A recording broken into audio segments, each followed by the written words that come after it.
Sonic's Green Hills Adventure Season 6 Chapter 9 Growing Company.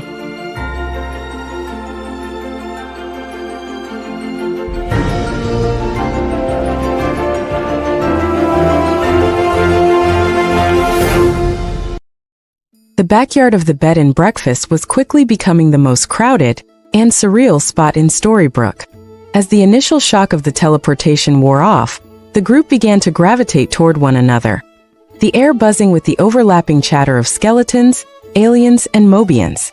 Sonic grinned as he looked around the eclectic group.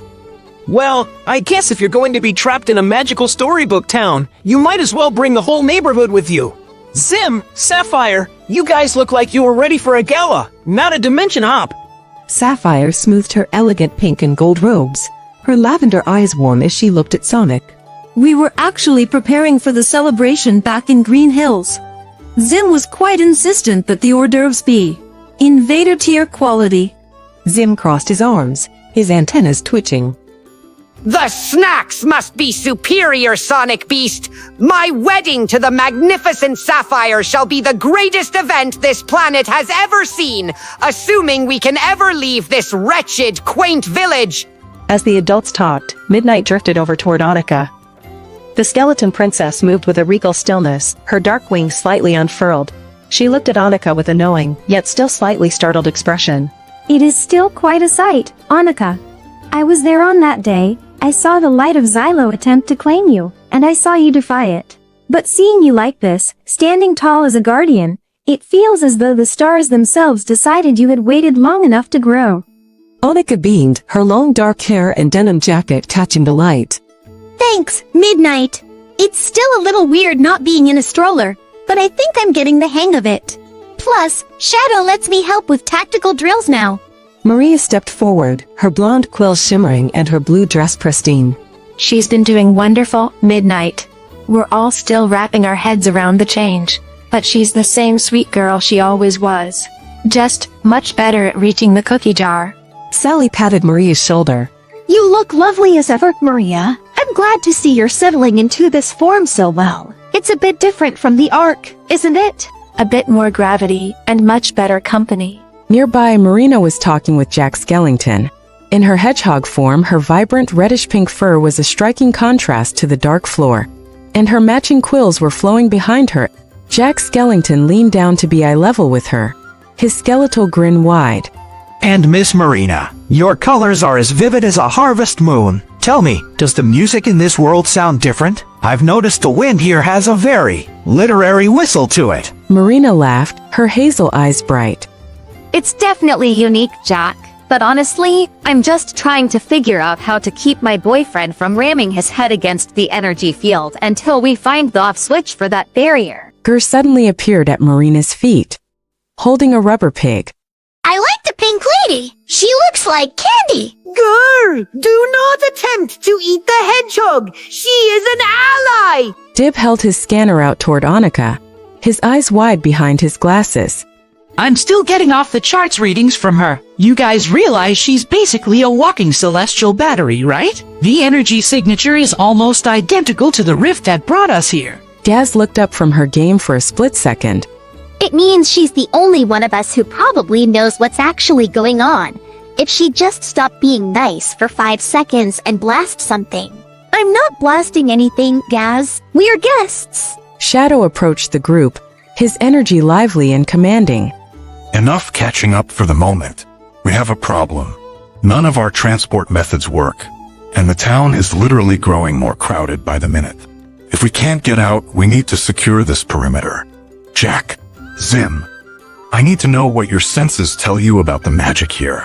It feels like a play Shadow, a grand, sprawling play where someone forgot to give us the script. The heavy morning mist began to lift, revealing the vibrant, surreal gathering in the backyard of the bed and breakfast. Emma, Regina, Henry, and Killian stepped off the back porch and onto the dew-covered grass, their expressions a mix of professional savior wariness and genuine curiosity. Emma walked forward with a casual wave. Okay. I thought the giant owl was the headline for the week, but I think the Skeleton King and the Green Kids just stole the show. I'm Emma. This is Henry, Killian, and, well, Don't let the glare fool you. That's Regina. Jack Skellington bowed so low his skull nearly touched his knees, his skeletal frame clicking with upbeat energy. A pleasure, a grand, shivering pleasure. I am Jack Skellington, the Pumpkin King of Halloween Town. And this is my lovely wife Sally and our daughter Midnight. We were born of the shadow and the moonlight, and we find your village delightfully quaint. Henry's eyes widened. He looked at Midnight's dark wings in Jack's frame. Your legends, like from a world of holidays? That is incredible. I've read about magical realms, but never a skeleton, a ragdoll, and a winged princess. Midnight gave him a graceful royal tilt of her head. Indeed, Henry, we are as alive as you, simply of a different constitution. And you must be the one they call the author. Your town has a very peculiar ink to it. Killian grinned as he looked at Zim. And what of you, little green mate? You look like you've sailed through more than just a few fog banks. Are you a goblin? Or perhaps some sort of swamp sprite? I am an Archon, the mightiest race in the galaxy! And this is my bride-to-be, the exquisite Sapphire. We do not dwell in swamps, pirate man. We dwell in glory. Sapphire stepped forward, her lavender eyes shimmering with an upbeat warmth as she took in Regina's regal presence. Her pale green skin and elegant pink and gold robe stood out beautifully against the morning light. Her pale green skin and elegant pink and gold robe stood out beautifully against the morning light. Pardon my fiancé, he has a flair for the dramatic. I am Sapphire. We've lived in Green Hills for some time now with Sonic and the others. It's a pleasure to meet the leaders of this Storybrooke. Regina raised an eyebrow, her gaze lingering on Sapphire's refined attire. An Urkin, you say? Well, Sapphire, at least someone in your party has a sense of decorum. I'm the mayor, and as much as I'd love to discuss interstellar travel, I'm more concerned with how you all fit into the town's current population crisis. Sally reached out to touch the fabric of Emma's red leather jacket with a friendly smile. We don't mean to cause trouble, Mayor. We were simply pulled here. It seems our threads are now woven into yours. Annika was standing nearby, looking upbeat. They're all really nice, Emma. They helped us through so much back home. Dib nudged Henry. Hey, you have a library here, right? I need to check your atmospheric readings. There's a supernatural resonance here that is literally breaking my sensors. Henry grinned. Follow me, Dib. I think you and I have a lot to talk about regarding unexplained phenomena. Gur suddenly appeared at the feet of the new group, holding a rubber pig. I like the pretty lady with the scary face. Gore! Do not insult the mayor. We are guests. Sonic looped an arm around Marina. See? I told you guys. The more, the merrier. Emma, these guys are family. If we're stuck here, I'm glad we've got the whole crew together.